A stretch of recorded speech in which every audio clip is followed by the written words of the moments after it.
मार्च माह का चौथा सप्ताह कन्या राशि के लोगों के लिए कैसा रहेगा। देखिए 23 मार्च से 29 मार्च तक से बना ये सप्ताह शुक्र की स्थिति को बड़ा मजबूत कर रहा है, क्योंकि शुक्र इस सप्ताह में मेष राशि में प्रवेश करेंगे। और बाकी ग्रहों को देखें तो मिथुन राशि में गुरु बृहस्पति, सिंह राशि में केतु, कुंभ राशि में मंगल, राहु, बुध हैं। इसके अलावा मीन राशि में शनि, जो सूर्य, ये विराजमान है। और शुरुआत में शुक्र भी रहेंगे, उसके बाद ये मेष राशि में चले जाएंगे। 26 तारीख को ये मेष राशि में प्रवेश करेंगे। अब यहाँ योग बहुत अच्छे बन रहे हैं। एक तो नवम पंचम राजयोग बन रहा है, एक डबल राजयोग भी बन रहा है, गज केसरी योग और मालव्य नाम का योग भी इस सप्ताह में बन रहा है, जिनका सीधा सीधा प्रभाव इस सप्ताह में आपको देखने को मिलने वाला है। वो किस तरह से होगा, क्या चीजें अच्छी होंगी, क्या चीजों में सावधानी रखनी है, और साथ में चंद्रमा की स्थिति कैसी है।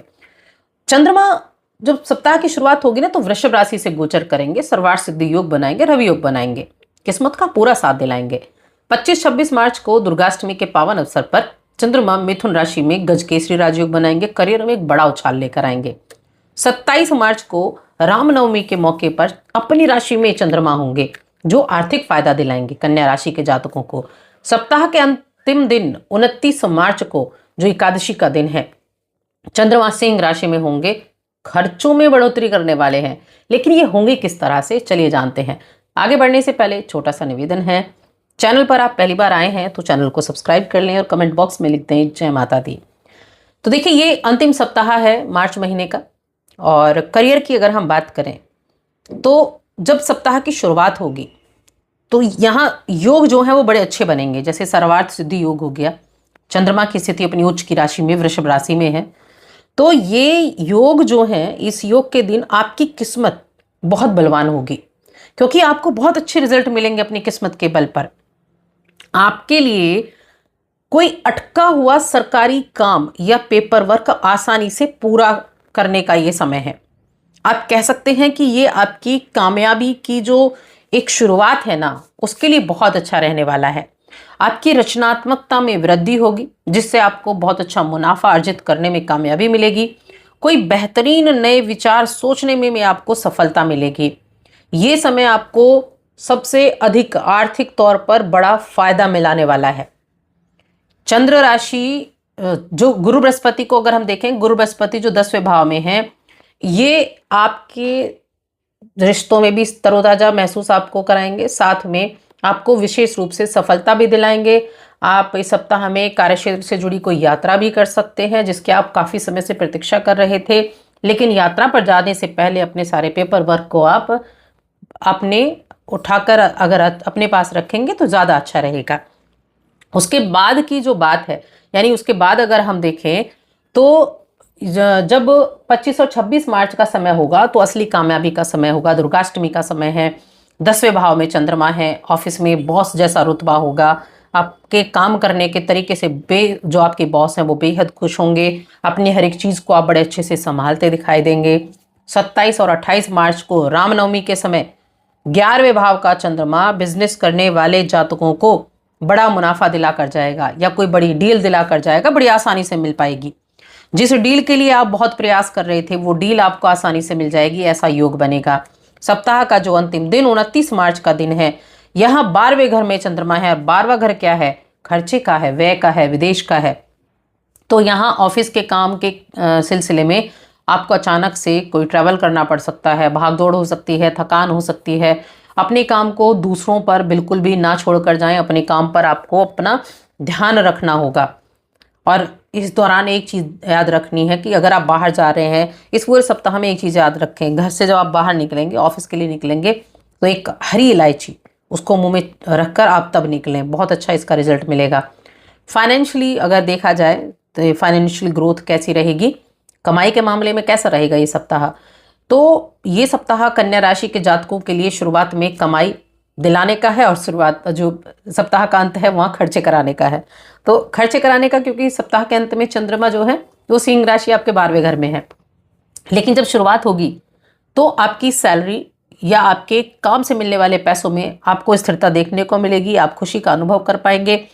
सप्ताह के मध्य में आपके किसी काम में सफलता से धन लाभ होगा, और 27-28 का समय ऐसा होगा जब आपको मोटा पैसा कहीं से प्राप्त होगा। चंद्रमा की ये जो आपकी स्थिति है ना, ये आपकी सेविंग्स को बढ़ाएगी। बैंक बैलेंस में अचानक बड़ा उछाल आएगा। किसी पुराने इन्वेस्टमेंट से आपको पैसा मिल सकता है, या कोई फंसा हुआ पैसा वापस मिल सकता है। किसी को दिया हुआ था पैसा वो वापस मिल सकता है, तो उनके मिलने की उम्मीदें बनी हुई हैं। सप्ताह का अंतिम दिन यानी 29 तारीख का दिन, यहाँ आप कुछ ऐसी चीज़ों पर खर्चा कर सकते हैं जो मैंने बताया ना कि खर्चा होगा, लेकिन कैसी चीज़ों पर होगा ये तो बताया नहीं। तो जो 29 मार्च का दिन है, ये आपके घर की सजावट के ऊपर खर्चा करा सकता है, कोई पूजा पाठ के लिए खर्चा करा सकता है, या ट्रैवल के लिए खर्चा करा सकता है, या किसी के हॉस्पिटल में जाने, किसी की बीमारी पर खर्चा करा सकता है। तो खर्चे का योग है। उपाय मैं आपको बताऊंगी जो आपको ज़रूर करना है। आप देखिए, वैसे तो अभी जो दुर्गा माता के समय चल रहा है, तो माता की आराधना आप ज़रूर करें। अपने घर की महिलाओं का सम्मान करेंगे, बहन बुआ बेटी, तो इनका सम्मान करेंगे तो आपके लिए अच्छा रहेगा। अब रिलेशंस की बात करते हैं, प्रेम जीवन, वैवाहिक जीवन। तो सप्ताह की शुरुआत खुशियों से भरी, सुकून से भरी रहेगी। अपने साथी के साथ किसी धार्मिक यात्रा या मंदिर में जाने का प्रोग्राम बना सकते हैं। और जो सप्ताह का मध्य समय होगा, घर और बाहर दोनों ही जगहों पर अच्छा तालमेल बिठाते हुए इस राशि के जातक दिखाई देंगे। रामनवमी के पर्व पावन अवसर पर आपको अपने परिवार का, बड़े भाई बहनों का पूरा सपोर्ट मिलेगा। दाम्पत्य जीवन में मिठास रहेगी। सप्ताह के अंतिम समय थोड़ी थकान हो सकती है, नींद में कमी हो सकती है, या अपने पार्टनर से किसी वजह से, बिना वजह की कोई बहस हो सकती है, तो ध्यान रखें किसी भी वजह से बहस ना करें। जो इस राशि के जातक अभी सिंगल हैं उनके लिए बहुत अच्छा समय है। सप्ताह के अंतिम 3 दिन बहुत अच्छे हैं। आप किसी पारिवारिक कार्यक्रम में जाने का मौका आपको मिलेगा, जहां आपके मुलाकात किसी से करवाई जा सकती है, या फिर किसी अपने ऐसे ही रिश्तेदारों की वजह से कोई विवाह का प्रस्ताव आ सकता है। तो होने वाले पार्टनर से मुलाकात होनी संभव है इस दौरान। अब सेहत की बात करते हैं। सेहत के मामले में आप शुरुआत में एकदम फिट महसूस करेंगे, चेहरे पर एक अच्छी चमक बनी रहेगी, कोई पुरानी थकान या बीमारी दूर होने लगेगी। लेकिन जो सप्ताह का अंतिम दिन है वहाँ आपको ध्यान रखना है, बाकी पूरा सप्ताह अच्छा है। सप्ताह के अंतिम दिन थोड़ा नींद आने में दिक्कत, आंखों में जलन, पैरों में भारीपन, ऐसी चीज़ों की शिकायत हो सकती है। तो अगर आप व्रत कर रहे हैं तो अपनी डाइट को हल्का रखें। मसालेदार व्रत नहीं कर रहे हैं तो मसालेदार खाने से आपको बचना होगा। खाने पीने की चीज़ों पर ध्यान देने की आवश्यकता है। इसके लिए क्या कर सकते हैं, रात को सोने से पहले 1 गिलास पानी में थोड़ा सा साबुत धनिया भिगो दें और सुबह उसको छान कर पी लें, तो ये आपकी सेहत को अच्छा रखेगा। तो ओवरऑल ठीक है। अब स्टूडेंट्स की बात करते हैं, शिक्षा के मामले में कैसा समय है। तो ये सप्ताह ज़रूरत से ज़्यादा पढ़ाई करना आपके मानसिक तनाव में वृद्धि और बेचैनी ला सकता है। थोड़ा बैलेंस बना कर रखें। अगर आपको लग रहा है कि सेहत थोड़ी ख़राब है, तब इस चीज़ का ध्यान रखना है।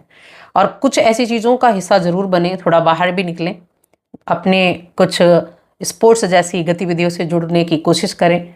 यानी कुछ फिजिकल एक्टिविटी की तरफ भी आपको ध्यान देना है, जो आपको मानसिक रोगों से, कई मानसिक रोगों से आपको बचा सकता है। तो इन चीज़ों की तरफ आपको ध्यान देना है। तो बस आज की इस वीडियो में इतना ही। जय माता दी।